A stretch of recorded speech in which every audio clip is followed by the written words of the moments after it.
Robert Williamson III once said, "Poker is a day to learn, a lifetime to master." From first-hand experience, I can tell you that I believe this 100%, which is why today I'm just going to try to help you guys understand the very basic parts of poker.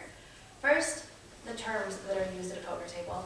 Secondly, I'm going to try to clear up which hands rank higher than others. And finally, I'm going to give you some tips on when to bet and when to fold. I'm sure you've all been asked to sit down and play a game that you didn't know how to play, and everyone else at the table was really experienced, and they understood all the lingo, and they understood the little ways that you can get around the rules. So I'm going to try to help you and give you a heads up and tell you just a few of the basic terms first. The first term are the blinds. These are the forced bets at the beginning of each hand. This person to the left of the dealer is forced to place the small blind, and the person next to him is forced to place the big blind. The big blind is the minimum amount of money that you can bet in order to play each hand. The big blind is also typically double of that of the small blind. Next are the board cards. These are the cards that the dealer lays on the table for everyone sitting at the table to use. The first three cards of those are the turn. The dealer will first flip a card face down and lay three face up. These three are the turn, and everyone can use them right away. After the bets and checks have all been taken care of, he will burn one more card and flip over the turn. The first one's with the flop, the second one's the turn. The fourth card is the turn. After all of the bets and checks have been made on the turn, the dealer will once again burn one card and finally lay over the river. The river is the fifth card and the last card that is going to be placed on the table. After all of the bets and checks have been made on that, everyone will show their hands, see what they have, and see who wins. Which of course brings me to my next point. Which cards are good and which cards are bad? I'm going to start from the lowest, the ones that you don't want to play.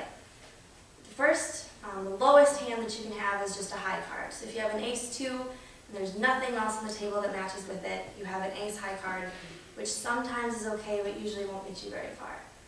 Next is the pair. So if you have two cards that match, at least you have something to bet on. One step up from the pair is two-pair, pretty basic. After that is a three of a kind. So if you have three aces or three queens, you can beat out a pair and two-pair. Then you have the straight. So a straight can consist of 5 cards consecutive. So if you have a 5, 6, 7, 8, 9, that's a straight, or any variation of those. They can be in any suit. It doesn't matter. Then you have the flush, which is 5 cards in the same suit. They don't have to be in any kind of order. It can be a 2, a queen, doesn't matter, just as long as they're all in the same suit. Then you have the full house, which is a 3 of a kind and a pair together. 3 aces and 2 twos, or however they match up. Finally, we get to a 4 of a kind. That's pretty easy to understand. 4 aces being the best one of those. Then we have the straight flush. So if you have your 5, 6, 7, 8, 9 in all of hearts or all of diamonds, that beats out everything below. And finally, you have the royal flush, which is the highest hand that you can have in a game of poker. That is a straight in all of the high cards. So if you have a 10 to an ace in the same suit, you should bet all of your money because that's the highest hand that you can have. Okay, so when do you fold and when do you bet?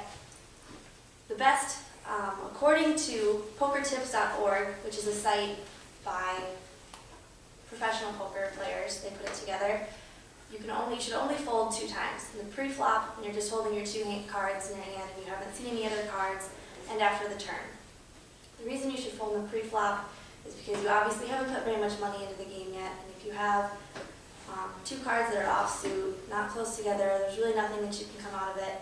It's a good idea just to fold and watch everyone else lose their money.